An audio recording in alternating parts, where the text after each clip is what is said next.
नमस्कार, आप देख रहे हैं एमपी न्यूज। आपके साथ मैं हूं नम्रता बुंदेला। एमपी न्यूज का खास कार्यक्रम चुनावी फीवर इस वक्त आप देख रहे हैं और चुनावी फीवर में आज टेम्परेचर कितना हाई और कितना लो है इस थर्मामीटर का वो हम आपको बताएंगे, क्योंकि सियासी गलियारों का जो माहौल है वो काफी गर्माहट भरा है। यूं तो ठंड ने अपनी दस्तक दे दी है, लेकिन सियासी गलियारों में अभी गर्माहट ही बरकरार है, क्योंकि बयानों की बौछार और आरोप प्रत्यारोप की जो तलवार इस वक्त राजनीतिक गलियारों में चल रही है वो जानना इस वक्त आपके लिए बेहद जरूरी हो गया है। क्योंकि आप आखिर जब पोलिंग बूथ पर जाएंगे, मतदान स्थल पर जाएंगे, तो आप मतदान के लिए किसे चुनेंगे अपना नेता, क्योंकि और कौन आपके लिए क्या घोषणा कर रहा है, कौन आपके लिए क्या वादे और क्या इरादे पेश कर रहा है, ये सारी बातें जानना भी आपके लिए बहुत जरूरी है।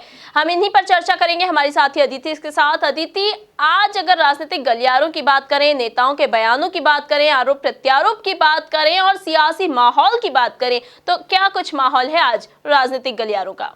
नम्रता, आज सबसे पहले हम बात करेंगे राजनीति के चाणक्य कहे जाने वाले दिग्विजय सिंह की, पूर्व मुख्यमंत्री दिग्विजय सिंह की, क्योंकि हाल ही में दिग्विजय सिंह आगर मालवा पहुंचे, जनसभा करने पहुंचे। वहां पर उन्होंने बीजेपी के साथ साथ मुख्यमंत्री शिवराज सिंह चौहान, ज्योतिरादित्य सिंधिया, सभी को एक साथ लपेटे में ले लिया और सभी पर तेज प्रहार किए। सबसे पहले मैं ये बता दूं कि जो लगातार ये कयास लगाए जा रहे थे और जो तमाम विपक्षी पार्टियां हैं और जनता भी यही जानना चाह रही थी कि आखिर दिग्विजय सिंह इस चुनाव प्रचार के मैदान में नजर क्यों नहीं आ रहे हैं, लगातार ये बातें चल रही थी। फिर दिग्विजय सिंह, एक कांग्रेस की तरफ से बयान आया कि चुनाव आयोग से जो जुड़े हुए काम है कांग्रेस ने दिग्विजय सिंह को वो जिम्मेदारी दी है। लेकिन हाल ही में दिग्विजय सिंह ने इसमें जवाब, इस सवाल पर जवाब देते हुए ये कहा कि पहलवान जब पहलवानी करता है, जो पहलवान होता है वो अखाड़े में तब तक रहता है जब तक वो पहलवानी करता है, और इस उम्र तक आते आते तो वो उस्ताद बन जाता है। यानी कि उन्होंने खुद को तमाम नेताओं का और तमाम मंत्रियों का उस्ताद बताया है। उन्होंने ये कहा है कि अब इस उम्र में आते आते मैं तो उस्ताद बन गया हूँ। इसके साथ ही उन्होंने ये कहा कि ये जो शिवराज सिंह चौहान है ये बोलते रहते हैं कि मैं तो प्रदेश का मामा हूँ, मैं प्रदेश का मामा हूँ, और मामा बनकर ये सभी भांजे भांजियों को मामू बना रहे हैं। इसके पीछे मैं बता दूं उन्होंने इसके पीछे लॉजिक क्या दिया, क्योंकि अभी शिवराज सिंह चौहान ने जब हाल ही में ये वादा किया और वचन पत्र में, संकल्प पत्र में ये चीज डाली कि जो कोरोना वैक्सीन का टीका आएगा वो मैं सभी जो गरीब भांजे भांजियां हैं उन्हें फ्री में लगवाऊंगा, तो दिग्विजय सिंह ने बोला कि मामा जी, जब अभी विश्व में वैक्सीन आई ही नहीं है, टीका ही नहीं आया है, तो आप आपके भांजे भांजियों को कैसे लगवा देंगे। कि इस प्रकार से उन्होंने शिवराज सिंह चौहान को भी घेरा और इसके साथ ही साथ उन्होंने ये भी बता दिया कि आखिर वो चुनावी मैदान में, चुनाव प्रचार मैदान में इतने सक्रिय क्यों नहीं है।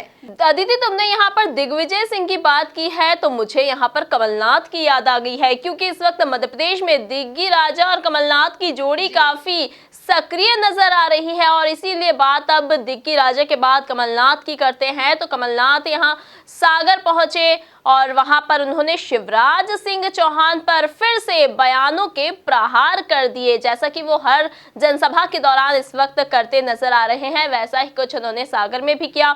यहाँ पर वे सुर्खी विधानसभा क्षेत्र में पारुल साहू के समर्थन में भी जनसभा को संबोधित करने पहुंचे, लेकिन इस दौरान जब वे मंच पर चढ़ने लगे उसके पहले उन्होंने बैरिकेड्स खुलवाकर जनता के बीच पहुंचकर जनता से मुलाकात की और उनका हालचाल जाना और जनता से वे बातें करते नजर आए। तो ये जो माहौल था और ये जो नजारा था वो काफी दिलचस्प यहाँ पर नजर आया, क्योंकि सबको उम्मीद थी कि जैसे ही कमलनाथ आएंगे वो मंच पर जाएंगे और फिर भाषण देंगे, लेकिन इसके पहले ही कमलनाथ ने अपना प्लान चेंज करते हुए बैरिकेड्स खुलवाकर और जनता के बीच पहुंच गए, और वहां लोग जो मौजूद थे वो काफी खुश नजर आए, और वहां पर जो कार्यकर्ता थे उनमें जो डबल जोश वहां पर आ गया जब कमलनाथ ने रिचार्ज होते नजर आए। क्योंकि जब वो उन्होंने ऐसा किया कमलनाथ ने, तो उन्हें कार्यकर्ताओं को खास तौर से काफी खुशी हुई और जनता भी यहाँ पर खुश नजर आई कमलनाथ के ऐसा करने पर। और वहां पर जैसा कि अभी तुम्हें याद होगा अदिति कि बार बार जो सिंधिया हैं वो यहाँ पर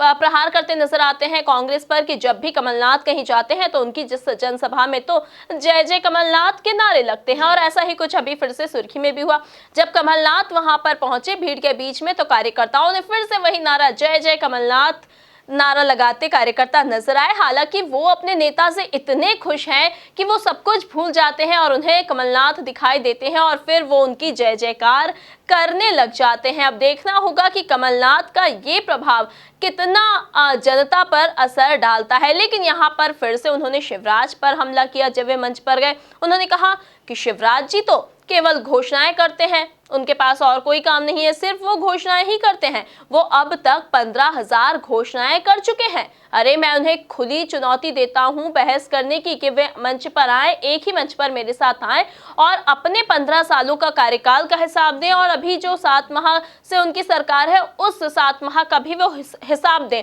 अब उनके वो 15 साल और ये 7 माह मिलाकर पूरे हिसाब दें कि उन्होंने इन दिनों में इतने समय में कितना कार्य किया है और मैं अपने केवल 15 माह का हिसाब देने को तैयार हूं कि मैंने अपने 15 माह में कितना काम किया है। यानी कुल मिलाकर यहाँ पर कमलनाथ पूरी उम्मीद जता रहे हैं कि शिवराज सरकार से ज्यादा काम उन्होंने अपनी सरकार के दौरान जनता के लिए किए हैं। नम्रता, अब जब आप बता रही हैं कि जिस प्रकार से कमलनाथ ने शिवराज पर हमला बोला, शिवराज सिंह चौहान पर, अब शिवराज सिंह चौहान का भी तो कमलनाथ पर हमला बोलना बनता ही है और ऐसा हमेशा ज्यादातर देखा ही जाता है। शिवराज सिंह चौहान जब हाल ही में सेमलिया चाऊ पहुंचे, जहां वो रोड शो करने गए थे, वहां पर उन्होंने कमलनाथ, कांग्रेस दोनों पर लगातार हमला बोला।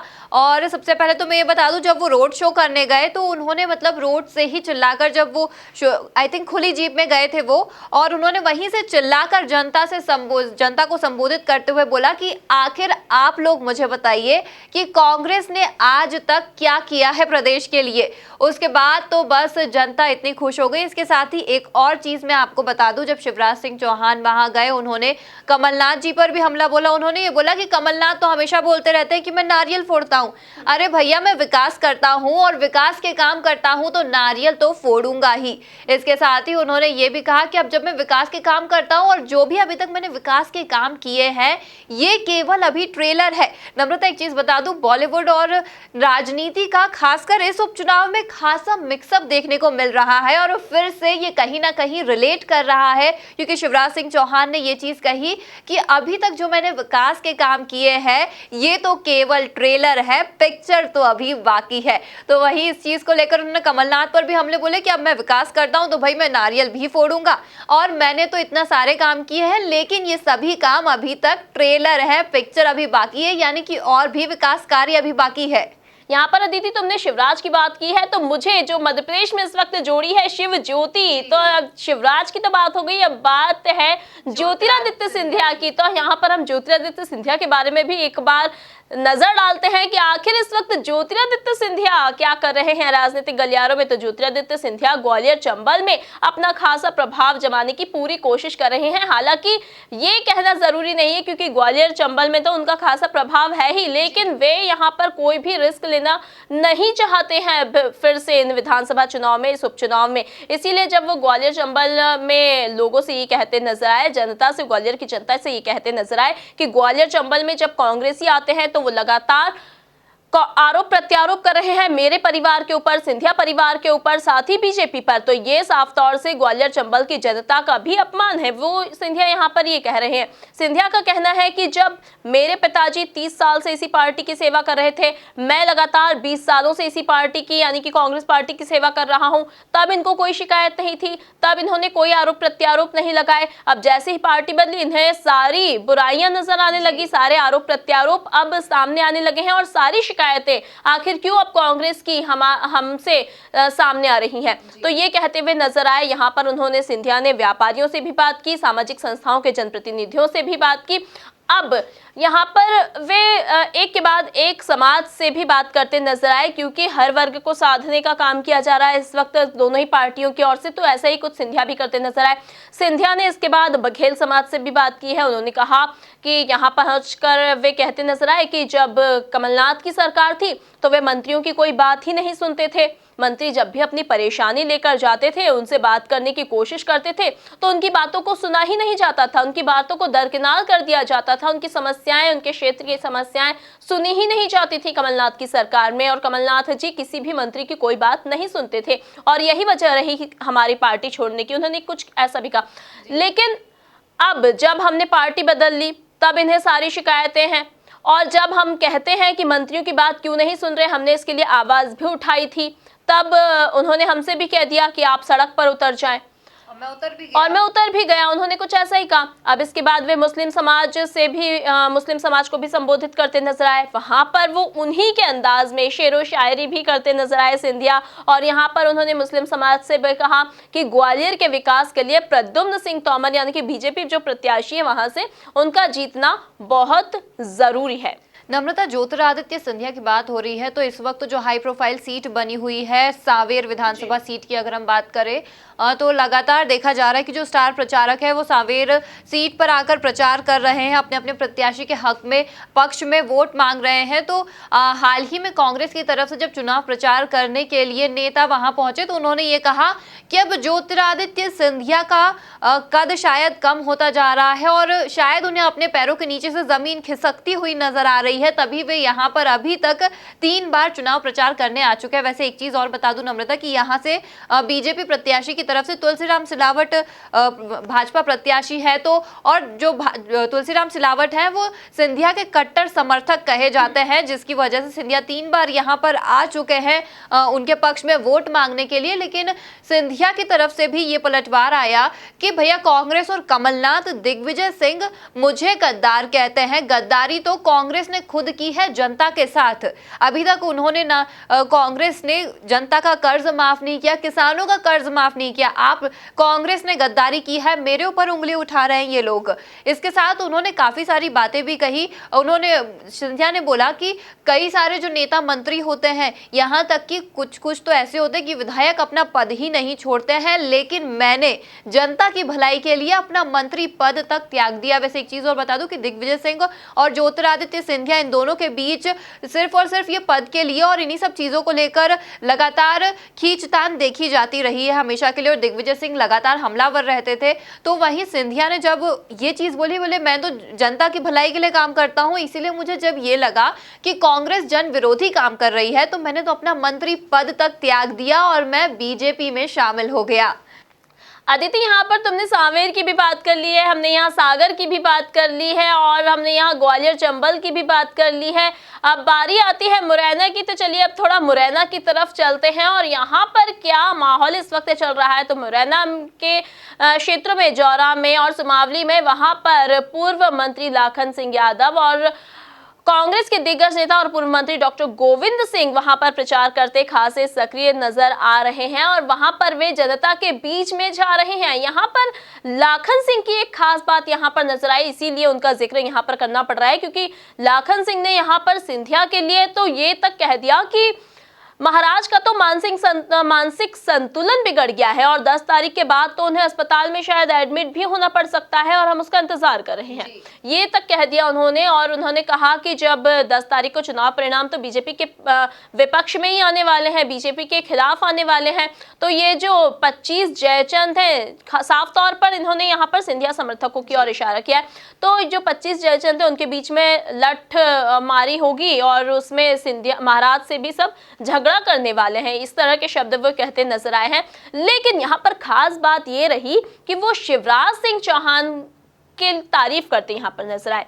जब वे जनता के बीच में पहुंचे, खासतौर से किरार समाज के वो बीच में पहुंचे, तो उन्होंने वहां पर कहा कि मुझे शिवराज सिंह चौहान पर तो मुझे गर्व है, वो तो मेरे बड़े भाई जैसे हैं और वो अपना काम कर रहे हैं, वो अपनी पार्टी के लिए वोट मांगने आते हैं और हम अपनी पार्टी के लिए वोट मांगने आए हैं। तो यहाँ पर उन्होंने सिर्फ सिंधिया पर निशाना साधते हुए नजर आए, क्योंकि इस वक्त तो पूरी कांग्रेस पार्टी केवल और केवल सिंधिया पर अपना निशाना साध रही है और सिंधिया को ही यहाँ पर उद्देश्य बनाया जा रहा है कि अगर निशाना साधना है तो हमारा उद्देश्य है सिंधिया। नम्रता, जब ये बात हो गई, अब जब यहाँ पर आपने जिस प्रकार से बताया कि उन्होंने शिवराज सिंह चौहान की तारीफ की, कहा हमें गर्व और सिंधिया पर निशाना साधा। वैसे आपको तो कुछ समय पहले की अगर हम बात करें 27 और 28 तारीख की हम बात करें, जब सचिन पायलट आए थे और उन्होंने ग्वालियर चंबल संभाग में दौरा किया था, तो उस वक्त भी कुछ ऐसा नजारा देखने को मिला। बस थोड़ा सा ट्विस्ट ये था इस सीन में कि वे सिंधिया के बचाव में, यानी कि सिंधिया को उन्होंने कुछ नहीं कहा, डायरेक्ट में उन्होंने कुछ नहीं कहा और बल्कि वो शिवराज सिंह चौहान को घेरते हुए नजर आए। उन्होंने शिवराज सिंह चौहान और बीजेपी को पूरी तरीके से घेरा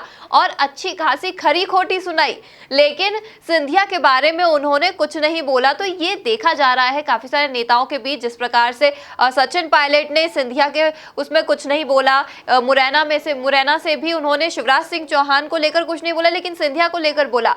ये कहीं ना कहीं ऐसा लग रहा है कि अपने अपने जाति वर्ग के लोगों को या फिर अपने दोस्तों के लिए यहाँ पर नेता चुप्पी साधे हुए नजर आ रहे हैं और जो बाकी लोग हैं उस विपक्षी दल में उस पर निशाना साध रहे हैं। अब नम्रता, ये देखने वाली बात होगी क्योंकि अब तो मुश्किल से 3 दिन बचे हैं प्रचार थमने में और 4 दिन मतदान को है। जी बिल्कुल। अब हर वर्ग को साधने की कोशिश दोनों ही पक्षों की ओर से की जाती है, क्योंकि लगातार ये कोशिश रहती है, क्योंकि जब कोई नेता आदिवासियों के बीच में जाता है तो उनके ही रंग ढंग में ढल जाता है पूरी तरह से, परंपरागत। जी बिल्कुल। तो वही मैं कहना चाहती हूँ कि जब भी जहां पर जाते हैं और उसी वर्ग को साधने की कोशिश यहाँ पर की जाती है। जाति वर्ग कार्ड का ये जो खेल है वो लगातार दोनों ही पार्टियां खेलती नजर आती हैं, लेकिन फिर भी आरोप प्रत्यारोप एक दूसरे पर साधते नजर आते हैं कि अरे, जैसा कि अभी हाल ही में मुरैना में जब पूर्व मंत्री डॉक्टर गोविंद सिंह जब वहां पर प्रचार के लिए पहुंचे तो उन्होंने शिवराज सिंह को लेकर भी यही आरोप लगाया कि शिवराज सिंह चौहान तो